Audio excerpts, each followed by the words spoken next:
मायके में बहू। तुम जैसे आदमी से तो शादी करके मेरी जिंदगी ही बर्बाद हो गई है। अगर मुझे पता होता कि तुम इतने कंजूस हो तो मैं तुमसे कभी शादी ही नहीं करती। क्या कहा तुमने? एक बार फिर से कहना। मुझसे शादी करके तुम्हारी जिंदगी खराब हो गई है? अरे जिंदगी तो मेरी खराब हो गई है। अगर मुझे पता होता कि तुम इतना खर्चा करती हो तो मैं खुद तुमसे कभी शादी नहीं करता।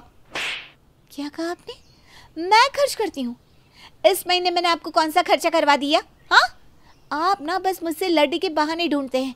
मैं जानती हूँ हो ना हो आपकी जिंदगी में कोई दूसरी है, तभी आप मुझसे इस तरह की बातें करते हैं ताकि मैं आपको छोड़कर चली जाऊं। अपने दिमाग से ये गंदगी निकालो, और अगर तुम्हें ऐसा ही लगता है तो चली क्यों नहीं जाती मुझे छोड़कर? चली जाओ ना। वैसे भी तो तुम मुझसे परेशान हो चुकी हो। ठीक है, तो मैं जा रही हूँ इस घर को छोड़कर। अब ना रहना अकेले खुश, जैसे रहने का दिल हो वैसे रहना। हमेशा की तरह आज फिर खुशबू और प्रदीप में पैसों को लेकर लड़ाई हुई थी।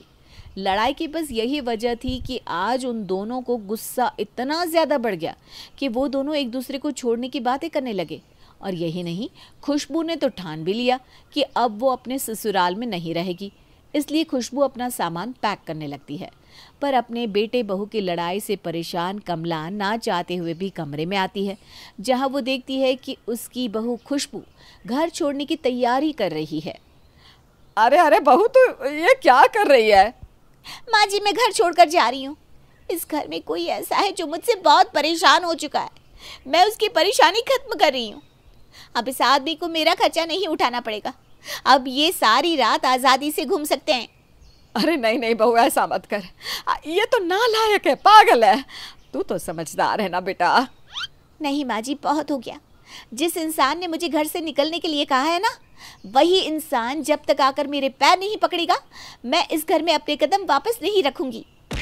माँ जाने दो इसे, कोई ज़रूरत नहीं है रोकने की। इसे क्या लगता है कि मैं इसके हाथ जोड़ लूँगा कि घर वापस चलो, आ जाओ? अरे देखना, 2 दिन बाद जैसे इसका गुस्सा शांत होगा, वो खुद ब खुद सामान लेकर वापस आ जाएगी। कमला अपनी बहू को काफ़ी रोकने की कोशिश करती है, पर खुशबू नहीं मानती और प्रदीप की बातें सुनकर घर छोड़कर चली जाती है।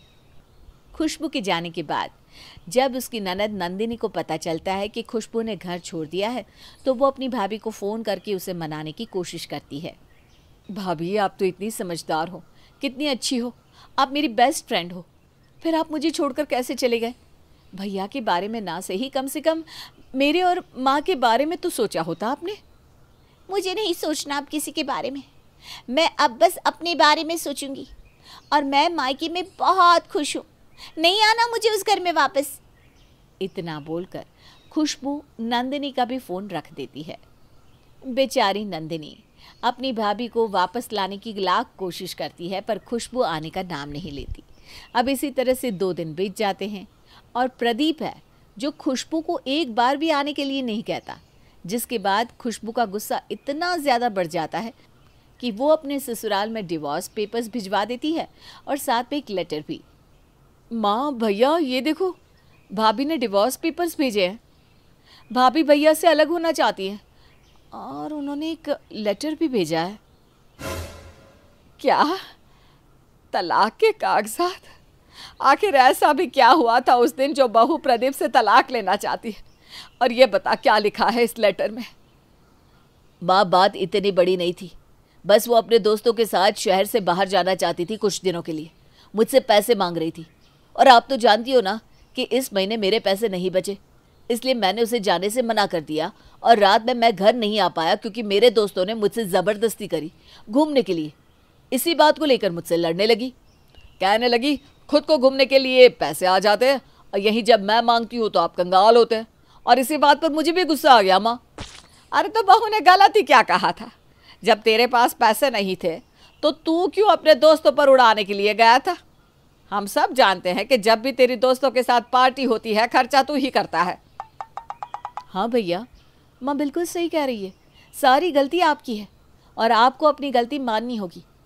भाभी ने लेटर पर साफ साफ लिखा है कि अब वो कभी घर नहीं आएगी, इसलिए अब आपको हमारे साथ भाभी के मायके जाना होगा उन्हें मनाने के लिए। जब तक वो मान नहीं जाती हम तब तक वहीं रहकर भाभी को मनाएंगे। खुशबू के जाने के बाद प्रदीप को भी उसकी कमी का एहसास हो चुका था।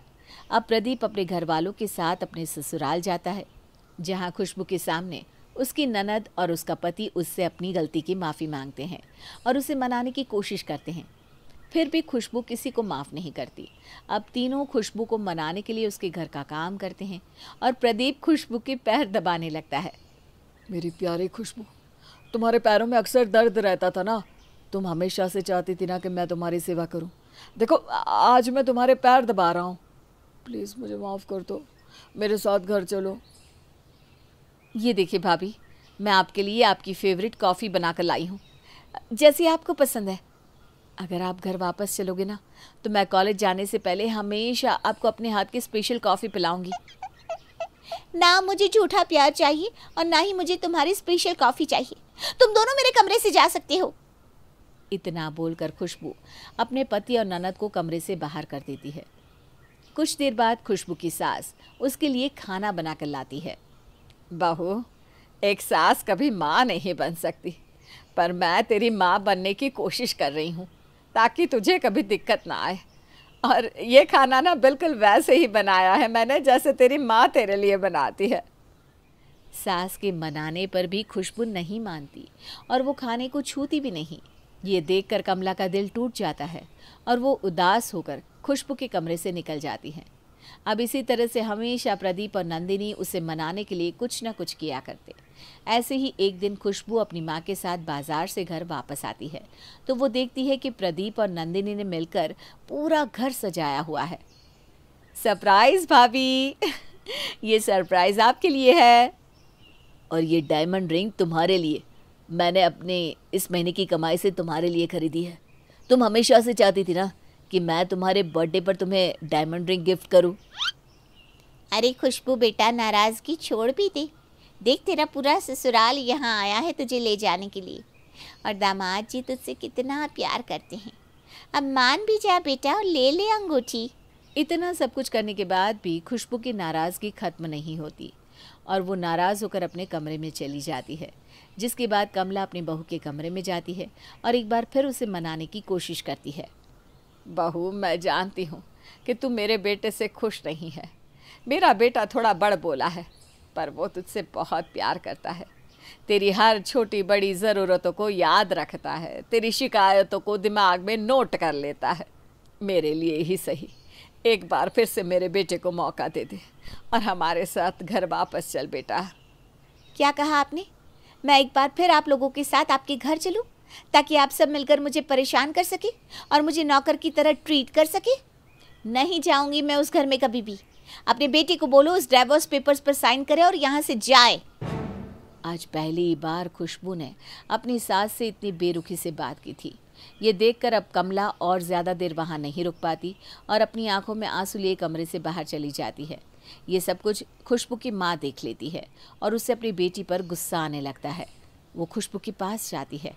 खुशबू, क्या मैंने तुझे यही संस्कार दिए हैं कि तू अपनी सास के साथ ऐसा बर्ताव करे? हर एक किस्मत वालों को ऐसा परिवार मिलता है।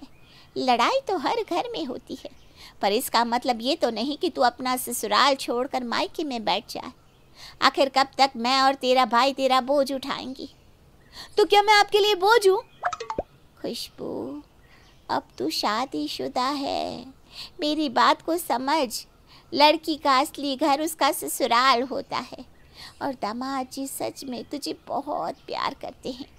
अगर तेरे ससुराल वालों को तेरी परवाह नहीं होती तो वो तुझे लेने यहाँ क्यों आते, क्यों तेरी सेवा करते, तेरी छोटी बड़ी हर ज़रूरतों को क्यों पूरा करते?